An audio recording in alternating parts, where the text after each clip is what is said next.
এই প্রশ্নের উত্তর আমার চেয়ে বেশি ভালো দেবেন তিনি হচ্ছেন মিস্টার তৌহিদ, যিনি পররাষ্ট্র মন্ত্রণালয়ের উপদেষ্টা। তিনি ডাইরেক্টলি ডিল করেন। তো আপনারা ওনাকে যদি কখনো পান তাহলে ওনাকে জিজ্ঞেস করবেন। এই বিষয়গুলো আমাদের নাগরিক হিসাবে আমাদের সকলকে পীড়া দেয়, কারণ ভারতের মতো একটা বন্দিপ্রতিম দেশের সাথে আমাদের সম্পর্ক ভালো হওয়ার কথা। আমরা সমুদ্রে বলি, নদীতে বলি, সব কিছুতে আমরা শেয়ার করছি। এদেশের মানুষ কিন্তু ভারত বিরোধী নয়। তাই আমরা আশা করি যে আমাদের সাথে যতটুকু মিসআন্ডারস্ট্যান্ডিং আছে এটা দূর হবে। তো এটার বেস্ট যেটা বললাম, যে বেস্ট উত্তর যিনি দিতে পারবেন আমাদের ডিপ্লোম্যাটিক পরিস্থিতি কীরকম, এটা পররাষ্ট্র উপদেষ্টা। আমি যতটুকু বললাম এটা আমি নাগরিক হিসাবে মনে করি আমাদের সাথে ভালো রিলেশন থাকার কথা। একটা দেশের সাথে দেশের রিলেশন হয়, এটা মানুষের সাথে মানুষের রিলেশন হয়। কে ক্ষমতা থাকলো না থাকলো ওটা বড় কথা নয়। আমরা সবসময় ভারতের সাথে বন্ধুত্ব রক্ষা করার জন্য তৈরি, but it has to be 1 to 1। আমি এই শ্রম মন্ত্রণালয়ে মাত্র কয়েকদিন, 7 দিন 8 দিন কি 10 দিন হবে, বেশ কিছু বৈঠক হয়েছে। আপনারা জানেন যে আমাদের সাথে এর আগে যারা যারা মালিক এবং শ্রমিক তাদের সাথেও আলোচনা হয়েছে। কতগুলো 18 দফা তারা আলোচনা করেছে। আইএলও টিম ঢাকায় ছিল বেশ কয়েকদিন। আমি গত 2 দিন আইএলও টিমের সাথে তাদের বিভিন্ন বিষয়ে আলোচনা করেছি।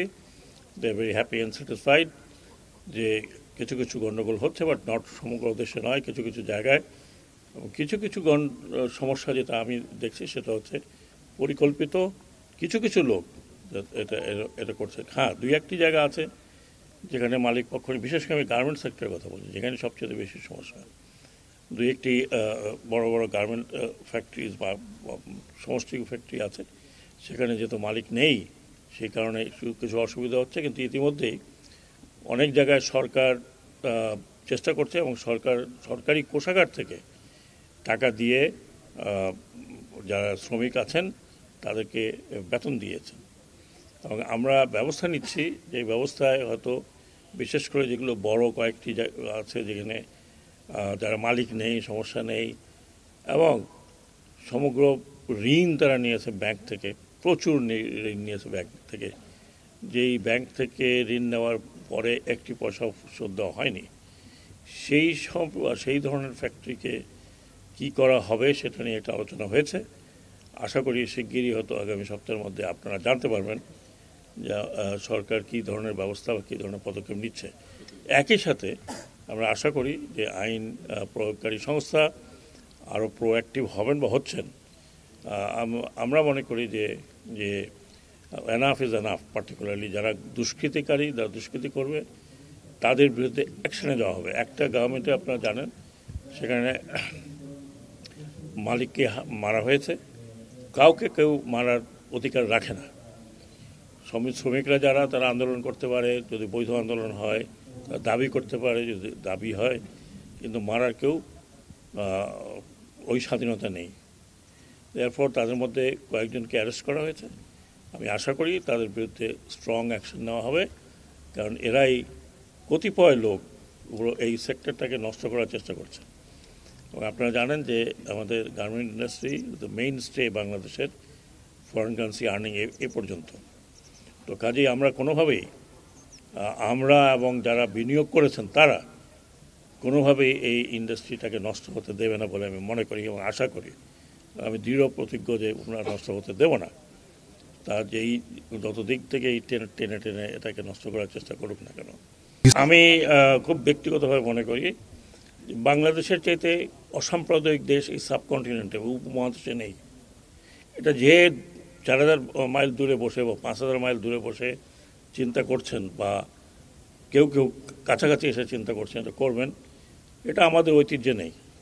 আজকে না, এই ভূখণ্ড, এই অঞ্চল তো আজকের না, বহু হাজার বছরের। এখানে এই ধরনের কোনো চিন্তাভাবনা কখনো ছিল না। একটা সম্প্রদায় ইস্কন তারা নিজেরাই কিন্তু বলেছে যে তারা তাদের সাথে যে যাকে নিয়ে এত হইচই তার কোনো সম্পর্ক নেই, এবং তারা নিজেরাই বলেছে যে এই ধরনের ঘটনার সাথে আমরা জড়িত নই। কাজে এর চাইতে বড় কিছু তার হতে পারে না। এমনকি অন্যান্য যারা আমাদের মাইনরিটি ভাইয়েরা আছেন তারাও কিন্তু বলেছে যে আমরা এই ধরনের ঘটনার সাথে জড়িত নই, আমরা এই ঘটনাকে সাপোর্ট করি না। কাজে এইটা ব্যাপার। কিন্তু আমি যেটা মনে করি আমরা সবাই বাংলাদেশি, আমি সেই পরিচয় মনে করি। ধর্ম বিষয়টি সেপারেট, বাট আমরা বাংলাদেশি, এটাই আমাদের পরিচয়, সেটা যে ধর্মেরই হোক। এখন কেউ কেউ এই ধর্মটাকে ব্যবহার করছে, সেটা শুধু ইসকন কেন, শুধু মেজরিটি ধর্ম যারা তাদেরও ব্যবহার করা হচ্ছে। তো এটা আমি মনে করি না যে খুব শুভ দেশের জন্য। এবং যারা যারা এর সাথে জড়িত তারা এখন টের পেয়েছেন যে তাদের পিছনে কেউ নেই। তো আশা করি যে এটা খুব বড় কিছু বিষয় নয়, এবং এই বিষয়ে অলরেডি একটা মিটমাট হয়েছে বলে আমি মনে করি।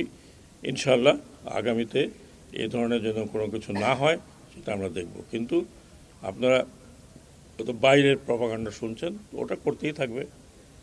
ওটা যাদের ইন্টারেস্ট আছে, ভেস্টেড ইন্টারেস্ট আমরা বলি, তারা তো কত রকম কথা বলবে। তারা হয়তো আমাকেও একটা রং দিয়ে দিতে পারবে, আপনাকেও একটা রং দিয়ে দিতে পারবে। তো সেটা নিয়ে যদি আমরা ঘাবড়ায় থাকি, ওর পিছনে দৌড়াতে থাকি, তাহলে তো আমরা আগাতে পারবো না। ঠিক আছে।